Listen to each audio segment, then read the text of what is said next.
मुनमुन, ओए मुनमुन।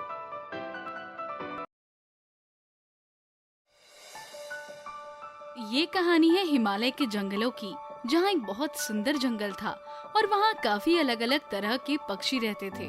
वहीं पर एक छोटी सी नहर भी गुजर रही थी, जिसमें बहुत प्यारी मछलियाँ रहती थी। वहाँ का वातावरण भी काफी सुंदर था। एक दिन मुनमुन चिड़िया अपनी सहेली टोनी चिड़िया से कहती है, टोनी चिड़िया, आज मौसम कितना अच्छा हो रहा है। वैसे तो हमारे जंगल का वातावरण हमेशा ही अच्छा होता है, पर आज के मौसम में कुछ खास है, कुछ अलग ही बात है। हाँ, मौसम अच्छा तो है, लेकिन तुमने सोचा है कि अब बारिश का मौसम आने वाला है और अभी तक तुमने अपना घर भी नहीं बनाया है। अब तुम क्या करोगी मुनमुन चिड़िया? अरे तुम चिंता क्यों करती हो, मैं बना लूंगी। इसमें ज्यादा टाइम नहीं लगेगा। ये तो मेरे बाएं हाथ का खेल है। मुझे जंगल में कहां से क्या लेकर आना है सब पता है, तो तुम चिंता मत करो।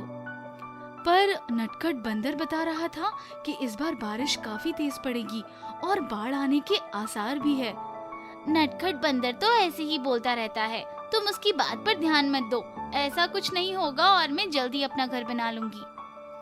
जैसी तुम्हारी इच्छा, मेरा तो बताने का फर्ज था, बाकी तुम्हारी मर्जी, जो सही लगे तुम करो। टोनी चिड़िया वहाँ से चली जाती है तो मुनमुन चिड़िया बोलती है, ये पता नहीं मुझे मेरी माँ की तरह लेक्चर क्यों देती रहती है। बेवजह ही इतना बोलकर चली गई। घर ही तो बनाना है, मैं बना लूंगी, इसमें कौन सी बड़ी बात है। मुनमुन चिड़िया अपना समय सिर्फ दिन भर इधर उधर ही खराब करती थी। वो अपना घर बनाने में बिल्कुल भी समय नहीं लगाती थी। उसको लगता था कि जब बारिश आएगी उससे पहले ही वो अपना घर बना लेगी। फिर कुछ समय बाद उसने अपना घर बनाना शुरू करा था। वो चंदन की लकड़ी लेकर निकल गई और उड़ते उड़ते दूसरे जंगलों में पहुंच गई, जहां उसे सुखिया चिड़िया मिल जाती है। अरे बहन मुनमुन चिड़िया, क्या हाल है तुम्हारा? और तुम्हारे बच्चे और बाकी सब कैसे है? और तुम कहाँ जा रही हो? बहन सुखिया, मैं ठीक हूँ और मेरे बच्चे भी ठीक है। बस पास के जंगल जा रही हूँ चंदन की लकड़ियाँ लाने, जिससे मैं अपना घर बनाऊंगी। इतनी जल्दी घर क्यों बना रही हो? बारिश का मौसम आने में तो अभी काफी समय है, बेवजह ही मेहनत कर रही हो। अभी से घर बनाऊंगी तब जाकर घर समय पर पूरा होगा। और सुना है इस बार काफी जबरदस्त बाढ़ आने वाली है। बाढ़ आने वाली है? तुम क्या बात कर रही हो? तब तो हम बर्बाद हो जाएंगे। मैंने भी अभी तक घर नहीं बनाया है, अब क्या होगा? मैं और मेरे बच्चे कहाँ जाएंगे? तो तुम भी हमारे साथ चलकर चंदन की लकड़ी ले लो और तुम भी अपना घर बना लेना। अभी वैसे भी बारिश आने में समय है। हाँ बहन, तुम सही बोल रही हो, मैं भी तुम्हारे साथ चलकर लकड़ियाँ ले लेती हूँ। मुनमुन चिड़िया और सुखिया चिड़िया दोनों बातें करते हुए उड़ रही थी। तभी अचानक से दुष्ट बाज आ जाता है और पूछता है, अरे आज दोनों चिड़िया कहाँ जा रही हैं? बताओ मुझे, तुम दोनों कहाँ जा रही हो? दुष्ट बाज भाई, मैं काली पहाड़ी के जंगल से चंदन की लकड़ियाँ लाने जा रही हूँ, क्योंकि बाढ़ आने वाली है और इसलिए लकड़ी की मदद से मैं अपने घर समय रहते ही बना लूंगी। तुम दोनों काली पहाड़ी के जंगल में नहीं जा सकती, क्योंकि वो मेरा इलाका है और मेरी इजाजत के बिना वहाँ कोई नहीं जा सकता, समझी? क्यों दुष्ट बाज? वो तुम्हारा इलाका कब से हो गया? वो तो हम सबके महाराज तोता राजा का इलाका था। मैं तुम लोगों को बोल रहा हूँ ना कि वो मेरा इलाका है, वहाँ सिर्फ मेरी ही हुकूमत चलती है। तोता राजा को मैंने कब का मौत के घाट उतार दिया। हे भगवान, तुमने ये क्या कर दिया? तुमने हम सबके महाराज को मौत के घाट उतार दिया। तुम दोनों यहाँ से वापस अपने जंगल चली जाओ, नहीं तो तुम दोनों को भी मौत के घाट उतार दूंगा। नहीं दुष्टबाज, हम लोगों के साथ ऐसा मत करो। हमारे छोटे छोटे बच्चे हैं, अगर हमें कुछ हुआ तो हमारे बच्चे अनाथ हो जाएंगे। तभी दुष्टबाज दोनों के ऊपर हमला कर देता है। तुम दोनों मेरे हाथों से बच नहीं सकती, आज तुम दोनों को मारकर मैं खा जाऊंगा। तभी सुखिया चिड़िया मुनमुन चिड़िया से बोलती है, हम लोग दुष्टबाज को वैसे हरा नहीं सकते।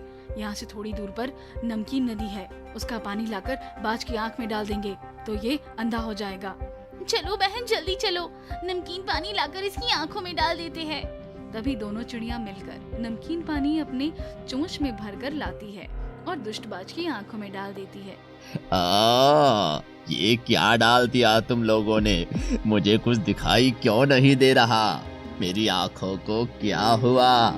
मैं बिल्कुल अंधा हो गया हूँ। बचाओ मुझे, अरे बचाओ, कोई बचाओ मुझे। फिर दोनों चिड़िया चंदन की लकड़ियाँ तोड़कर ले जाती है और अपना घर बनाने की तैयारी करने लगती है और उसके दोनों बच्चे भी उसकी मदद करवाते हैं घर बनवाने में। मम्मी, आज तो बारिश भी नहीं आ रही, हम इतनी जल्दी घर क्यों बना रहे हैं? बेटा, हम घर एकदम नहीं बना पाएंगे, अभी से बनाएंगे तब जाकर टाइम से घर बनेगा। हाँ मम्मी, ये बात भी सही कह रही हैं आप। मुनमुन का घर बनने ही वाला होता है, लेकिन उस रात मुनमुन चिड़िया और उसके बच्चे सो रहे होते हैं। तभी बहुत जोर से हवाएं चलने लगती है, जिसके चलते मुनमुन चिड़िया का थोड़ा घर ढह जाता है। बच्चों, तुम मेरे पास यहीं रहना, कहीं मत जाना, बहुत तेज हवा चल रही है, तुम दोनों को चोट लग सकती है। मम्मी, बचाओ हमें, हमें तो बहुत डर लग रहा है, कितनी जोर जोर से पेड़ हिल रहे हैं, हमारा तो सारा घर भी टूट जाएगा। सब ठीक हो जाएगा बेटा, मैं हूँ ना तुम्हारे साथ। और फिर वो लोग जैसे तैसे करके अपने आप को बचाते हैं, लेकिन हवा के साथ साथ जंगल में बाढ़ भी आ जाती है और सभी पक्षियों के घर उजड़ जाते हैं। बस कुछ के ही बचे रहते हैं, जो काफी मजबूत और अच्छी लकड़ियों से बनाए गए थे। मम्मी, हमारा तो सारा घर उजड़ गया, अब हम कहाँ जाएंगे इतनी तेज बाढ़ में, अब क्या होगा? मम्मी, मुझे तो बहुत ठंड भी लग रही है। तभी मुनमुन चिड़िया को एक पत्थर दिखता है। तुम दोनों इस पत्थर के ऊपर बैठो, इतने में मैं दिखकर आती हूँ कि हम अपनी जान कहाँ बचा सकते हैं। मुनमुन अपने बच्चों को एक सुरक्षित जगह बैठाकर कोई सुरक्षित जगह ढूंढने जाती है और उसे एक जंगल में छोटी सी गुफा मिल जाती है, जिसमें आगे पत्थर लगा होता है। फिर मुनमुन चिड़िया अपने बच्चों को वहीं लेकर जाने की सोचती है, क्योंकि वहाँ उन्हें कुछ नहीं होगा। फिर वो अपने बच्चों के पास जाती है। मेरे बच्चे, चलो मेरे साथ, मुझे जगह मिल गई है, अब हम सुरक्षित अपनी रात वहीं काट सकते हैं। मम्मी चलो, चलकर हम लोग वहीं रात गुजारते हैं।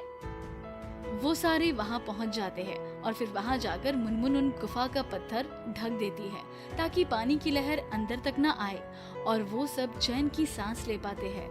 मुनमुन काफी खुश होती है कि आज उसने अपने बच्चों की जान बचा ली। फिर सुबह जब वो उठती है तो देखती है कि सब कुछ खत्म हो चुका था, पूरा जंगल तहस नहस हो चुका था और लगभग सभी पक्षियों के घर भी टूट चुके थे और पक्षी इधर उधर जाकर छुपे हुए थे। मुनमुन चिड़िया को टोनी चिड़िया उड़ती हुई दिखाई देती है। वो उसे जाकर बात करती है। टोनी चिड़िया, ये क्या हुआ था? अभी तो बारिश के आने में 3 महीने थे, लेकिन ये बाढ़ कहाँ से आ गया अचानक? बहन, तुझे तो पता ही है, इंसान वातावरण को कितना गंदा कर रहे हैं और उनके तरह तरह के आविष्कारों से वातावरण का तापमान बढ़ गया, जिसकी वजह से बाढ़ आ गई और समय से पहले ही हर चीज हो रही है। उन्हें क्या पता कि उन्हें इस तरह तरह के आविष्कारों से कितने पक्षियां मार रहे हैं। हाँ बहन, ये बात तो सही कह रही हो, इंसानों को हम पक्षियों से कोई फर्क नहीं पड़ता, वो वही करते हैं जिसमें उन्हें सुकून मिलता है। इस कहानी से सीख मिलती है कि हमें कभी कभी कुछ ऐसा भी करना चाहिए जिससे हमारी दुनिया के पक्षी भी सुरक्षित रह सके। नए नए आविष्कारों की वजह से धरती का तापमान बढ़ता जा रहा है, जिसकी वजह से ना जाने दुनिया में तरह तरह की बीमारियां उत्पन्न हो रही है। अगर ऐसा ही चलता रहा तो दुनिया जल्द ही नष्ट हो जाएगी और किसी के रहने के लायक भी नहीं बचेगी।